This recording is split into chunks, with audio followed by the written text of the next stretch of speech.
Bienvenidos de nuevo, amigos y amigas, a nuestra segunda temporada del podcast Jóvenes y Sostenibles.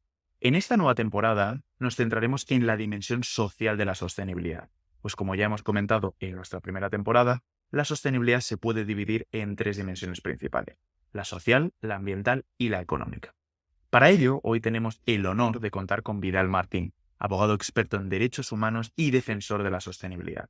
Vidal ha trabajado en organizaciones internacionales y tiene una amplia experiencia en la promoción de la justicia social y la defensa de los derechos humanos. Así que, Vidal, bienvenido. Muchas gracias, Rodrigo. Encantado de estar aquí en Jóvenes y Sostenibles. Bueno, muchas gracias a ti por aportarnos desde tu experiencia y desde todo el valor que nos puedes transmitir a nosotros y a nuestra audiencia. Vidal, nos encantaría empezar sabiendo un poco más sobre tu trayectoria profesional. Así que, ¿podrías contarnos más sobre tu trabajo previo en derechos humanos o cómo te involucraste en el campo de la sostenibilidad? Bueno, claro.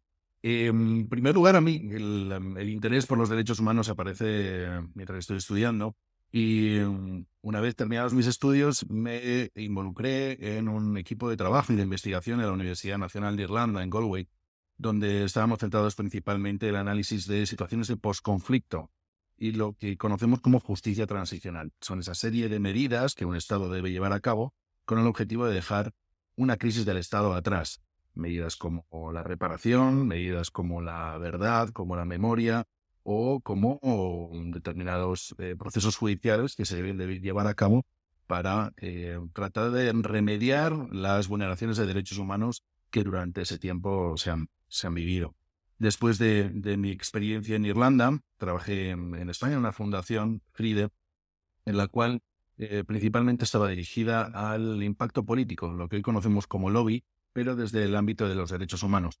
Trabajaba en el Departamento de Paz, Seguridad y Derechos Humanos, eh, desde escribiendo publicaciones y tratando de hacer incidencia en aquellos que toman las decisiones. Más adelante trabajé en Colombia en el Centro Internacional para la Justicia Transicional, en la misma línea, y fue en Colombia donde descubrí o me di cuenta de cómo las actividades económicas están en muchas ocasiones relacionadas con las vulneraciones de derechos humanos, de la importancia de todos los actores económicos y por lo tanto de las empresas, de cómo la sostenibilidad, que la sostenibilidad a fin de cuentas quiere decir ¿qué debería hacer yo para poder seguir aquí dentro de 5 o 10 años haciendo exactamente lo mismo que quiero? Y eso vale tanto para estados como para empresas como para cualquier tipo de organización, incluidas las organizaciones sociales. Más tarde me involucré en la docencia y hago asesoría y consultoría para empresas en estos temas, en temas de derechos humanos. ¿Qué debo hacer yo para gestionar adecuadamente y, sobre todo, no impactar los derechos de las personas, sean mis trabajadores o no tengan nada que ver conmigo? Perfecto. Y bueno, al final, por este último tramo de tu experiencia profesional es por lo que nos conocimos, que al final me acabaste dando clase a mí. Y como hemos podido ver, pues has tenido una experiencia profesional de lo más variopinta y de lo más rica, incluso con algunas experiencias que ya nos has comentado en clase, bastante chulas, como cuando estuviste allí en Irlanda, en un pequeño pueblecito, encargándote de una revista de derechos humanos, ¿no?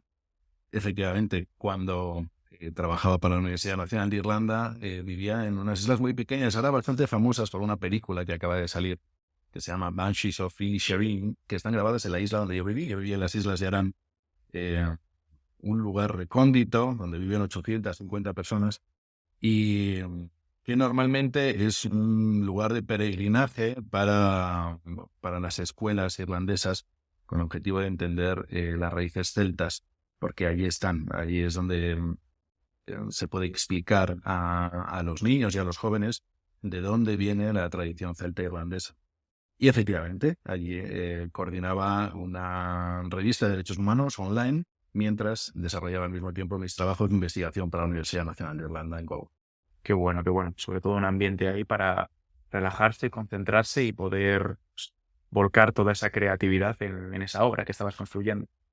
Y bueno, ahora te quería preguntar, de la mano de nuestra pregunta anterior, sobre tus colaboraciones con organizaciones internacionales en temas de justicia social y de derechos humanos. Entonces, ¿nos podrías compartir las que tú creas que hayan sido tus experiencias más significativas en este ámbito? y cómo han influido en tu comprensión entre la relación que tienen los derechos humanos y la sostenibilidad. Como mencionaba antes, hay distintos momentos en los que me he acercado a la gestión de los derechos humanos desde distintas perspectivas. Yo creo que es muy relevante para avanzar en esta materia que distintos actores sean capaces de sentarse alrededor de la misma mesa eh, para entender el acercamiento que el otro tiene hacia una misma cuestión. En este sentido, por ejemplo, recuerdo con mucho cariño y me honra haber participado en el proceso de aprobación de la ley de víctimas en Colombia, que en 2011 vio la luz finalmente después de 5 intentos, ¿no? Y me honra porque fue un proceso largo, de mucho interés, en el que muchos actores distintos fuimos capaces de sentarnos y tratar de buscar acuerdos para el beneficio de los más débiles, de los que más habían sufrido el conflicto colombiano, que afortunadamente vemos como va quedando atrás poco a poco, más después de más de 50 años.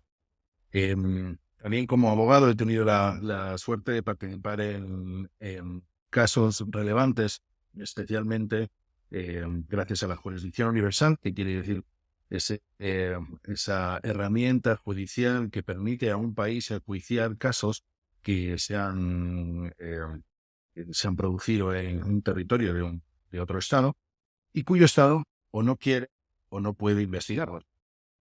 En mi caso en concreto, participé del grupo de abogados liderados por Manuel Oller, que consiguió enjuiciar una parte de los hechos que se cometieron en el año 1989, conocido como la masacre de los jesuitas en El Salvador, donde el padre Yacuría y otros 5 compañeros fueron asesinados, al igual que eh, 2 de las personas que trabajaban para ellos, en realidad su asistente y la hija de este.